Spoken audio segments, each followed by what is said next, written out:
Ma Mission TV, le miroir du monde.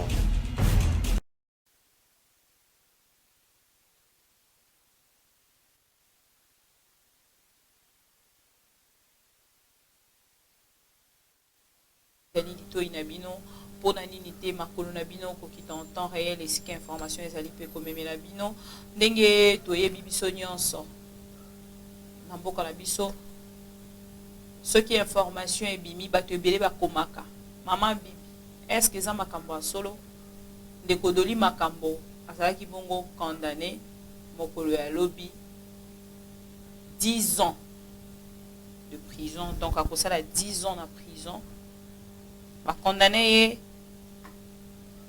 pour la situation ya likambo o elekaki na ngambo ya hôpital Vijana ya AGO akufaki na mibeko tope ba juge o ba keina kokata likambo balobi ndeko doli azali bongo moko ya ba commanditaire na basoda pote ya pesaki bango motuka apesaki bango minduki bakende kokita bongo kolandela situation ya lopango o ya Vijana tango likambo ekomi akoki komi longola te ye pe azali bongo na kati de bongo ba juge ba kati likambo ba rendre verdict mokolo ya lobi bato nyonso penza ba bengi de partout pour na koluka koyeba to biso Ma Mission TV ndenge tolobaka tozali liso na bino pe litoi na bino tozalaki bongo kolandela procès ndenge nini ezalaki kokende bozali komona biso tozali kokita tozali bino ba image to diffuser lokola pe le mokolo ya lobi ba condamnaki ye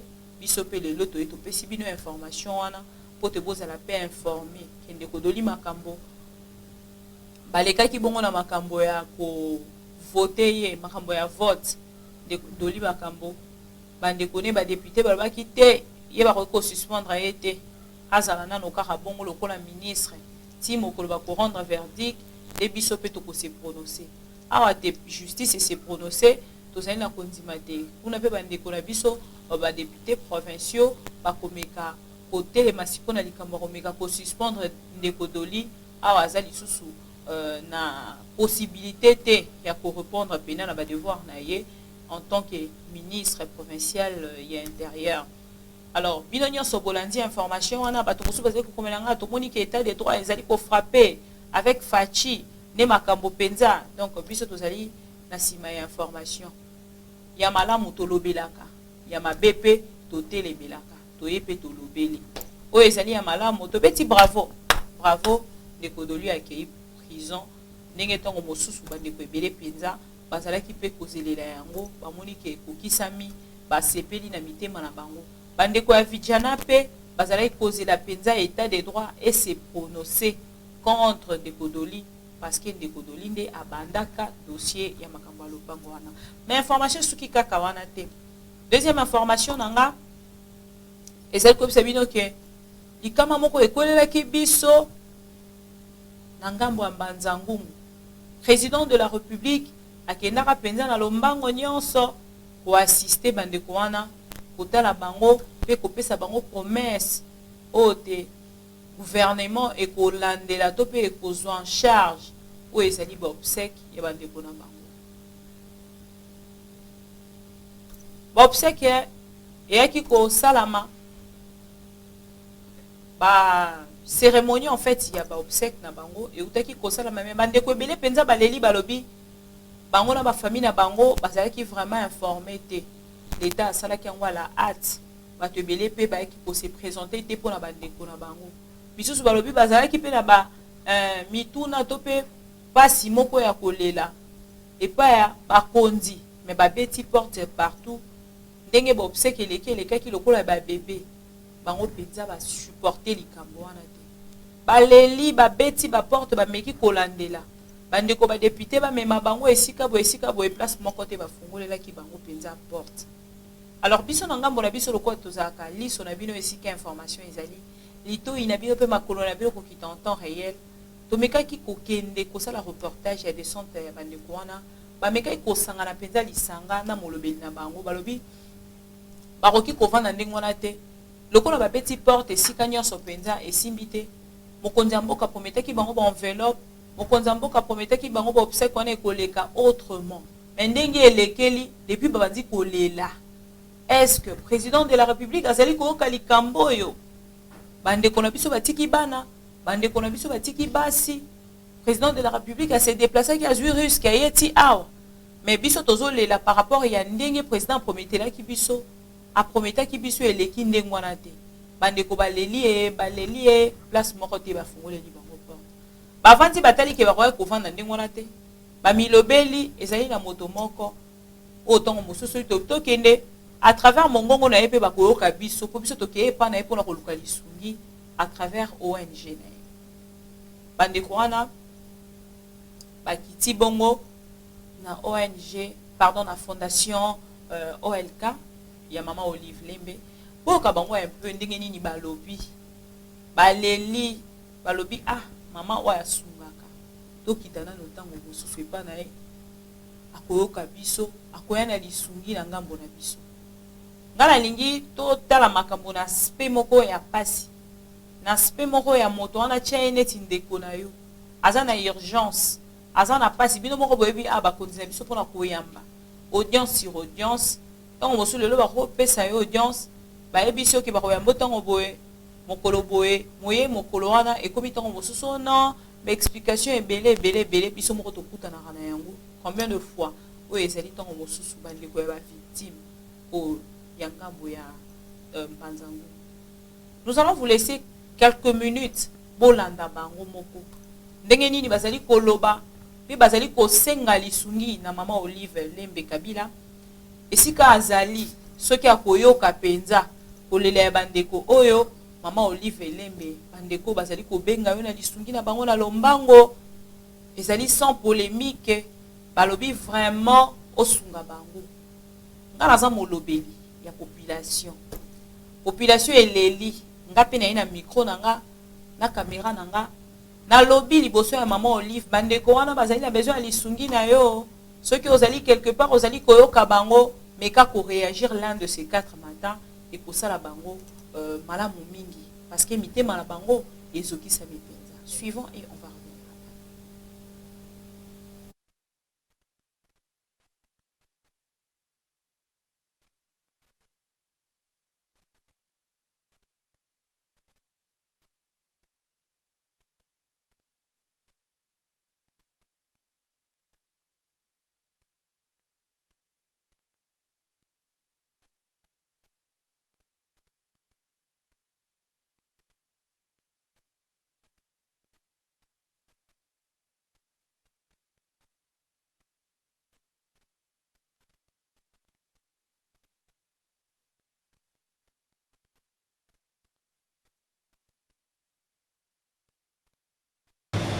Bonjour monsieur.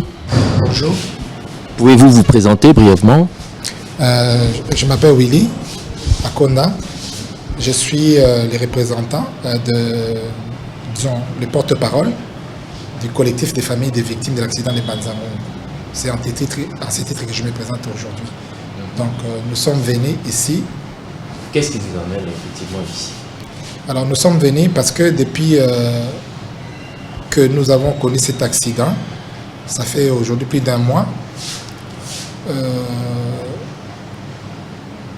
Ça fait aujourd'hui plus d'un mois que nous avons, depuis que nous avons connu cet accident, les familles des victimes n'ont rien reçu de la part du gouvernement. Nous avons fait toutes les démarches possibles. D'abord, bien avant l'enterrement, nous avons été presque partout. Nous avons commencé auprès du ministre des Affaires humanitaires, Stephen Bikai. Nous avons été au niveau de la primature. Nous sommes allés même au niveau de la présidence pour plaider à ce qu'on puisse enterrer les victimes. Cela a été fait, mais à notre grande surprise, le jour de l'enterrement, nous l'avions appris que par la voie des médias et beaucoup de familles n'étaient pas là le même jour. Et aussi, ce qui nous a fait un peu mal, c'est que même pendant même le jour de l'enterrement, on nous a isolés, nous les familles des victimes, nous avons été isolés. Nous ne pouvions même pas approcher les chaises qui ont été réservées pour les officiels. Et nous avons même dit louer nos propres chaises pour faire asseoir nos invités, ceux qui sont venus nous compatir avec nous. Et même de l'eau à boire, nous n'avons rien reçu. Et nous avons fait toutes les démarches. Et ce qui nous a un peu tiqué, c'est que nous avons appris par la voie des ondes que les familles des victimes auraient reçu de l'argent de la part du gouvernement.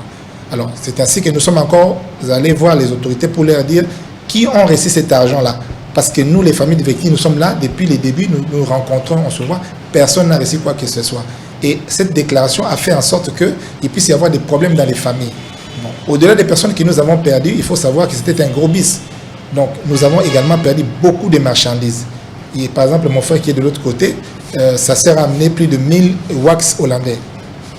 Donc, sans compter les cabellos, sans compter les ketch. Il y a des gens, il y a quelqu'un, par exemple, ma soeur, sa sœur est morte avec $3000 en main, sans compter des marchandises. Donc, il y a beaucoup de marchandises et d'argent que les familles ont perdu. Donc, et aussi, il y a des orphelins qui ont été laissés parmi une sœur. Plusieurs sœurs ont laissé des enfants à leurs sœurs. Donc, et pas d'argent, pas de marchandises, sans rien, et ce qui a posé un véritable problème. Nous avons frappé à beaucoup de portes, nous n'avons pas pu avoir des résultats. C'est pourquoi nous nous sommes souvenus que nous avons toujours avec nous une maman, notre maman, maman Olive Lembe Kabila, qui n'abandonne jamais ses enfants. Elle nous a dit un jour que si son statut a changé, mais son cœur n'a pas changé. Et c'est à ce cœur-là que nous sommes venus rappeler maman Olive que puisse un peu, si elle peut faire quelque chose pour les familles des victimes. Je ne parle pas à mon nom, je parle au nom des familles des victimes. Donc si on va commencer à citer cas par cas, on ne va pas se terminer parce que c'est vraiment, ça fait vraiment mal. C'est écœurant de voir que parfois on a laissé des enfants, des orphelins sans moyens, sans rien, parce qu'au-delà des personnes que nous avons perdues, je l'ai rappelé qu'il y a beaucoup de marchandises et d'argent qui ont été perdus par cet accident. Nalingala. Nalingaki naloba boye mama toye epai na yo mama Olive Lembe Kabila nalandaka yo mama mokolo moko zoloba ozaka ka mama Olive Lembe Kabila ano changer te mama yo lelaka na bana tango bana bazolela mama tango bana basepelaka yo sepelaka na bana mama yango toye epai na yo mama lokolo la kaka biso prometa ka biso lobi o changer tozaka mama Olive Lembe Kabila wana mama toye epai na yo parce que biso bana na yo tozolela tozana mabele totikali na ba orphelin mama ba marchandise ekei milimo bato ekei ata milimo bato lokole kozonga te me bana na tokobokola bango ndenge ni toza ba africain mama tokobanda ndenge ni mama Olive Lembe Kabila yango toye epai na yo mama na mai na miso mitema sezokisami mitema ezokisami mama Moi miso moye bima izo suste sito bimisi lokola yo olela kana bana na yo tango bana bavanda kana se mama yango to yokolele pai na yo to yeli sunge pai na yo mama tala biso bana na yo tala biso lokolo la kaki biso yango to yepai na yo mama na biso Olive Lembe Kabila mona biso mama tala biso toza na kolela toza na pasi ba orphelin Sikoyo mboka quand même ezapé na ba konzina ngo donc lobby que bozali sous na espoir na gouvernement et na pouvoir en place pour ba promettre quand même na suka ba ko sala makam espoir ezate mama espoir ezate soki to yepai na yo espoir ezate to boyi to kende yango to yeka kepai na yo mama yango to zonge pa na yo mama to tamboli to moni ba résultat malamu ezate esika bazobwa kisabiso me yango to zonge pa na yo mama osungaka mama olelaka na bana to yepai na yo mama Olive Lembe Kabila mais to zana ba mama ni bale mama ni lo bilo sacrifice to yepai ya mama Olive Lembe Kabila mama ya bana. Merci. Merci beaucoup pour na maloba. Biso tozali ba famille otokufeli. Vraiment ezali pasi. Mais toye pa ya mama ko senga secours pa inaye asunga biso. To perdre bandeko, to perdre biloko, to perdre bar. Siko na mibali na basi bakufi. To tikali boye tozana pasi makasi na mitema. Mais mama tika biso te asunga biso. Asunga biso tika biso te. Poto yebite tokosala ndenge nini na bana wana bakomi na ba université bamsusu na ba humanité ba 6e tozana eloko moko te ya wana toyepa mama asunga biso po espoir na biso totieka ke pa ina ye mama Olive Lembe Kabila yende toyepa na ye puisque yazali mama boboto mama asalaka ayokaka mawa natalaka yemba lebele ya wana na mona kike esika mususu na okendeza te tika na zonga na makolo ya mama mpona kopesa ye liloba oyo ya bandeko nyonso ya pasi nyonso oyo biso tozwi kati na mabota. Merci. Bon, merci beaucoup papa. tala esika awa toye banso bazali esima na ngai banso tozali awa tobungisi bato na biloko leta na biso azali toleki liboso ate toleki epai ya leta na biso mokili ezali mabe te obele bato nde bazali mabe leta abimisi tozokoyoka yango abimisi ekeye epai ya kingandi toleki baeshelo nyonso tu bokende boye bokende epai ya fulani bokende boye bokende epai ya fulani yango totali tolobi tete nzungu ya kala baba. C'est triste. Bino nyonso bolandi et si passé. Alors biso ma mission TV ndenge toyebisaki bino tozalaki so na bino esika information ezali litoi na bino pe makolo na bino kokita en temps réel esika information ezali pe komemela bino bino nyonso bolandi information oyo bomona te lelo ndeko Doli ake na prison pona nini pona likambo moko elekaki tango mosusu ndenge bazali ko accuser ya manipulation na ba policier oyo ezalaki penza devoir na bango te bakendaki ko remplir ya bandeko pe tango mosusu bazalaki penza censé ya kosokipe na bandeko oyo baleli mbongo ebimi me mbongo eke wapi bandeko bamoni ba enveloppe na bango te bozotelema kaka mpona koluka konuire na oyo ezali oyo abino moko population ezali malamu mingi Maman Olive Lembe ceux qui ozali kolanda biso depuis quelque part na initiative plus bandeko baleli fondation OLK bandeko baleli kosunga babengi openza na lombango omekana kosunga bango pona situation oyo ekomelaki bango balobi te Maman Olive abotama pe na ba Congo balobi na ndenge nyonso pote motema ya Maman Olive Lembe bineza la touché wana ba memamaki bongo kokutana na Maman Angèle Kanam wazali attaché de presse ya Maman Olive Lembe bomoni bongo amekaki kosolola na bango moke me bandeko bamoni te kosolola na Maman Angèle Kanam ezali malamu mingi mais ce qui pe ba vidéo ekopanzana de partout bamona biso tango mosusu retour ekoya tango mosusu Maman Angèle paroki kobosa na biso mais vidéo ekoloba mingongo na biso ekoganga na nzela ya ba télévision to pe etandoike Maman Olive akoyoka biso na initiative plus bakoya na lombango tango mosusu kopona bandeko tango mosusu botelemaka pona ko créer ba polémique ba petite polémique o tango mosusu et aboutisaka na eloko moko te tango Maman Olive na initiative plus bakobima lisusu batambola tango mosusu na ngambo ya Matadi na ngambo ya Mbanza Ngungu na bandeko oyo ba problème ekomaki misusu pe baza na Kinshasa a po bato nyonso te nde bazalaki po ezalaki bus euti kuna ezalaki kozonga matanga esalamaki na cité verte kuna na Mama Mobutu bandeko ebele pe balobi biso pe bato mosusu tovandaka na Mbanza Ngungu te tovandaka bakote kuna te donc ezalaki pasi mpona bato pe bayebaki mpenza bafamille wana bameka kolanda bakor ya bandeko na bango oyo mpenza bazoki likama na ngambo ya nzela ya Mbanza Ngungu ndenge nayebisi bino tout à l'heure président de la république akendaki me makambo esalami ndenge efalaki esalama te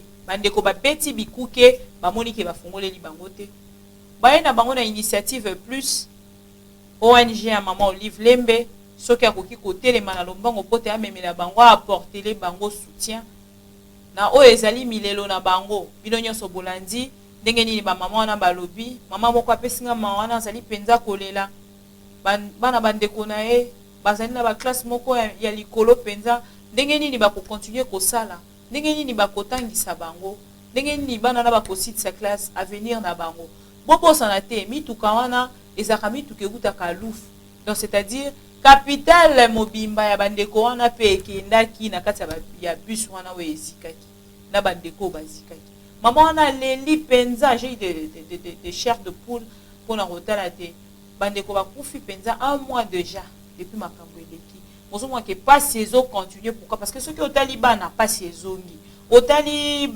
bandeko na yo oh tant moi si un déconnaire atikali mobile il est tant mosu akende ko luka kuna akufaki ozomona ke pas si ils ont continué pour persister, alors ça fait très mal. Maman Angèle Kanam ozu mukumba ceux qui ont commis cette information oyo na lombango nyonso ekozala malamu mingi pote bandeko wana ba sepela na oyo ezalaki demande na bango biso ma mission TV ndenge tolobaka tozali liso na bino esika information ezali litoi na bino pe makolo na bino kokita en temps réel tokitaki en temps réel tozolaki bino information bolandi bino nyonso ndenge nini vraiment et c'est pas ça qui oyo ezalaki situation ya ngambo ya mbanzambu po biso na Congo des fois tozaka soki information kaka eleki bato babosani ata information ndeko doli bato ebele PDG si babosanaki soki bamoni ka image na oh dossier mo ezalaka kaka nanu bakata te donc tobosanaka mwa mbango nde tolobi merci na bino nyonso bozalaki partout kolanda biso to lancer lisusu message na maman Olive Lembe soki azali kolanda biso depuis quelque part yoka kolela ya bandeko oyo kolanda autant mosusu bato bazali koloba te azali susu na pouvoir te motema soki etangama kosunga eza motema kosunga et continuer kosunga et au kabilobi te ekozala malamu mingi te parce que bato ebele penza oyo assistaka bakoyoka pasi kotala te kozali kosunga lisusu te pour bato ntango mosusu bazali koloba ekozala malamu mingi. Merci à vous tous de nous avoir suivis de partout. Ma mission TV votre œil, ma mission TV Lito Inabino, ma mission TV Makolo Nabino, ma mission TV Maboko Nabino, tozalaka partout pour na koluki la bino information. Information to la ki bino mokolo le les information ndeko doli oyo boyebi azalaki ministre ya na kolinga pe Derrick ameka un peu ko illustrer biso pour ce topto qui te kan ndengo atom suba to musu pe ba yebi ndeko doli na elongité azalaka bourgmestre ya commune ya Gombe aoumelaki bongo penza ko za commune ya Gombe. Il appelle de l'instruction de cette affaire. Comme ministre na pouvoir ya président Félix Tshisekedi tozali koloba kama ekweyaki na ngambo ya vijana situation moko ya conflit parcellaire et ministre lokola motuna ndambo ezalaki na kati ezalaki penza pasi kote asakite totalement parce que kuna asasi ebetamaki moto akufaki procès eleki na ma mission TV bolandi pena procès ndenge nini ezali koleka mais tozali koloba bauti ko condamné na 10 ans oyo kaka même mokie bongo to kabwana na le terme. C'est l'Éternel des armées qui connaît la chute de chaque pensionnaire de cette planète de vallée. Monsieur le Président, prérogatives sacrées, nous en sommes pourvus par les saintes écritures. Ce pays est à plus de 50% composé d'une population chrétienne. Voilà pourquoi nous disons que les saintes écritures doivent nous inspirer dans ce que nous faisons. Et puisque ces saintes écritures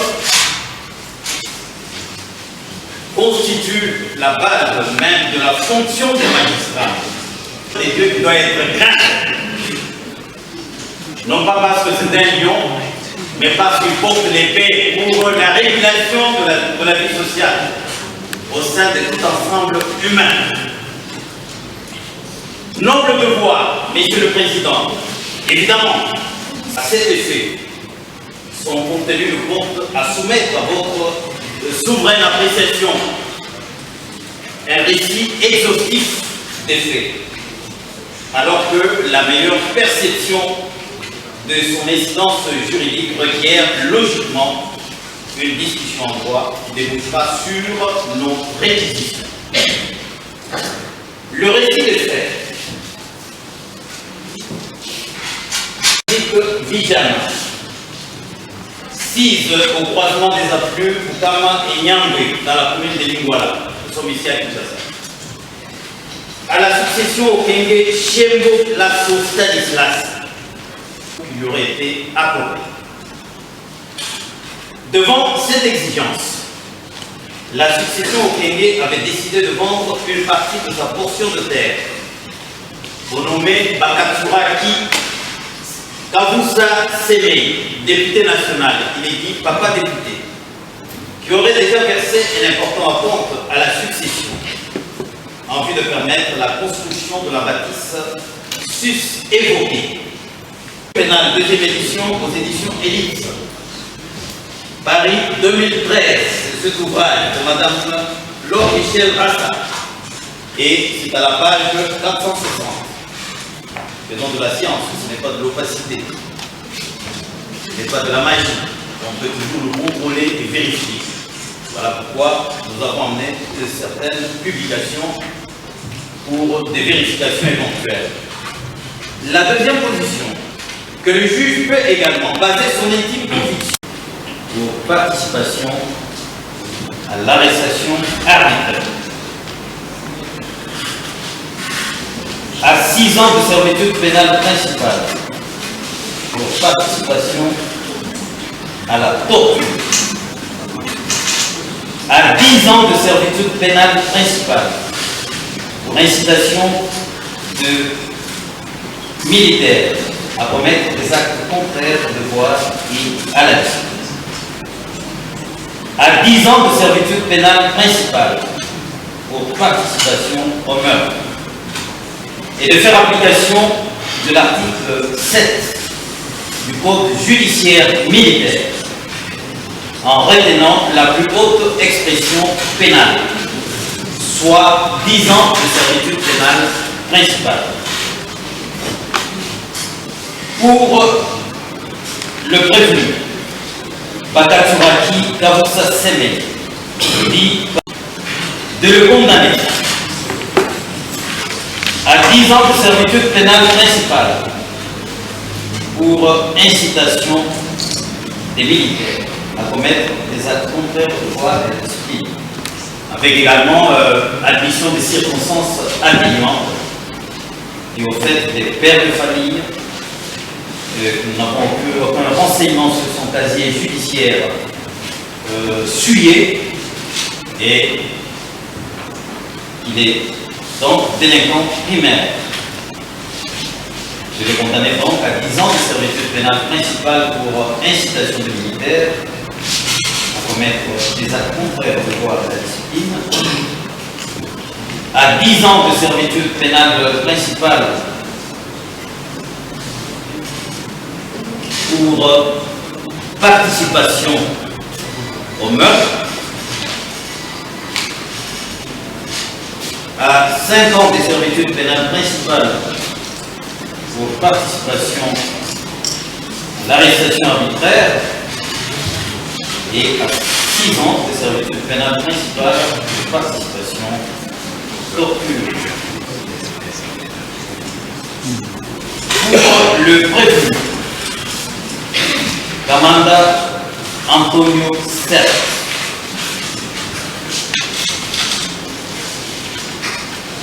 de le condamner sans admission des circonstances atténuantes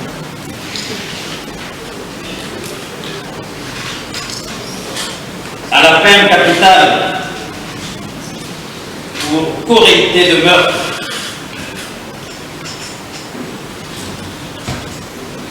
à 10 ans de servitude pénale principale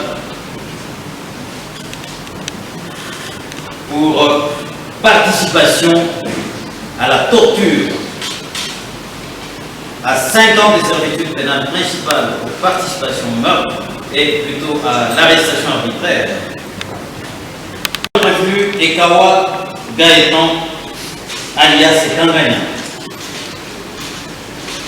de prononcer sans admission des circonstances atténuantes la peine capitale, peine de mort, pour sa participation au meurtre, vraisemblablement en serait l'auteur.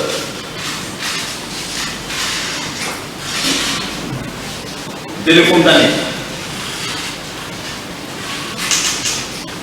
En outre, sans admission des circonstances atténuantes,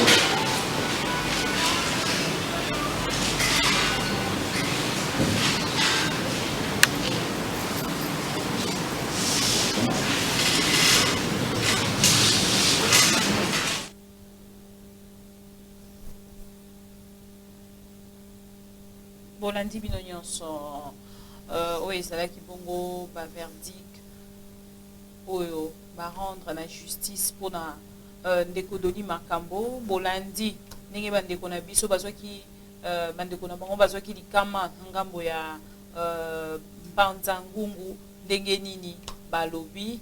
Alors biso ma mission TV topesi bino merci parce que bozalaki ebele kolanda biso vraiment de partout direct na biso ya lelo toyebi ke esali esengo mingi penza na bato nyonso balingaka kolanda ma mission TV. Bo continuer ko s'abonner, merci pe na ba non abonné parce que botalaka biso na bokebi nyonso pona kozwa ba information topesi bino longonya lisusu pote bozalaka toujours scotché bétonné dans ma mission TV. Merci à vous tous, on se retrouve prochainement pour d'autres actualités. Entre-temps, portez-vous bien, bye bye. Merci aussi à Derrick Lubaki derrière la caméra, même ton machine.